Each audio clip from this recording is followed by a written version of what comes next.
ಇವತ್ತಿನ ದಿನಗಳಲ್ಲಿ ರಮೇಶ್ ಕುಮಾರನ್ನ ಈ ಸರ್ಕಾರದಲ್ಲಿ ಕಳ್ಕೊಂಡಿರೋದು ನಮ್ಮ ಜಿಲ್ಲೆಗೆ, ರಾಜ್ಯ ಬಿಡ್ರಿ, ನಮ್ಮ ಜಿಲ್ಲೆಗೆ ಲಾಸ್.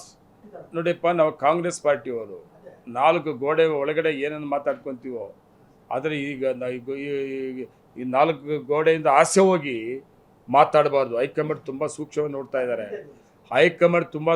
ನೋಡ್ತಾ ಇದ್ದಾರೆ. ನಂಜೇಗೌಡರು ಏನೋ ಇನ್ನೊಬ್ಬರು ಏನೋ ತುಂಬ ಸೂಕ್ಷ್ಮವಾಗಿದ್ದಾರೆ. ಮುಖ್ಯಮಂತ್ರಿಗಳಿರ್ಬೋದು, ಪಕ್ಷ ಅಧ್ಯಕ್ಷರಿರ್ಬೋದು, ಮತ್ತು ನಮ್ಮ AICC ಉಸ್ತುವಾರಿಗಳಿರ್ಬೋದು, ಪ್ರತಿಯೊಬ್ಬರದ್ದು ರಿಪೋರ್ಟ್ ಇದೆ.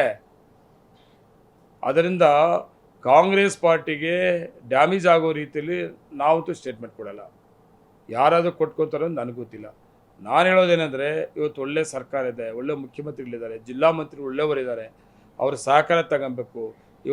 ಹೃದಯ ರೋಗ ಮತ್ತು ಹೃದಯ ಶಸ್ತ್ರಚಿಕಿತ್ಸೆ, ವ್ಯಾಸ್ಕುಲರ್ ಶಸ್ತ್ರಚಿಕಿತ್ಸೆ, ಸಮಗ್ರ ಹೃದಯ ಆರೈಕೆ ಸೇವೆಗಳಿಗಾಗಿ ನಿಮ್ಮ ವಿಶ್ವಾಸಾರ್ಹ RL Jalappa Narayana heart centre, STUMC campus, Tamaka, Kolar. 180030090309.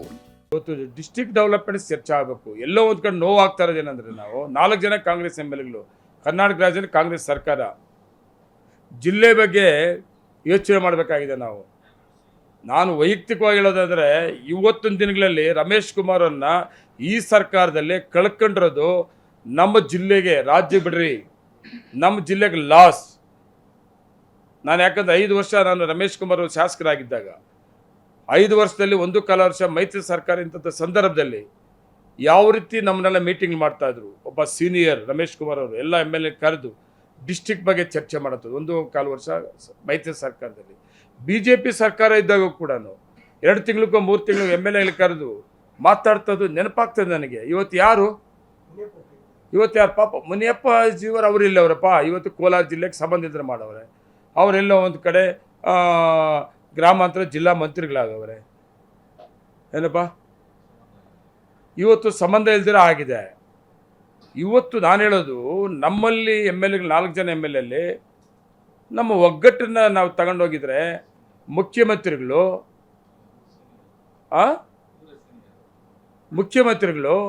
ಇವತ್ತು ನಮ್ಮ ಒಗ್ಗಟ್ಟನ್ನು ನೋಡಿ ನಮ್ಗೆ ಏನು ಬೇಕಾಗಿತ್ತು. ಎತ್ತಿನೊಳೆ ಬೇಕು ನಮಗೆ. ಎತ್ತಿನೊಳೆ ಯಾಕೆ ಬರ್ತಾ ಇಲ್ಲ? ಯಾಕೆ ನಮ್ಮ ಧ್ವನಿ ಸರ್ಕಾರಕ್ಕೆ ಮತ್ತು ಮುಖ್ಯಮಂತ್ರಿಗಳಿಗೆ ಮುಟ್ತಾ ಇಲ್ಲ? ಒಗ್ಗಟ್ಟಿಲ್ಲಪ್ಪ. ನೋವಾಗ್ತದೆ ನನಗೆ.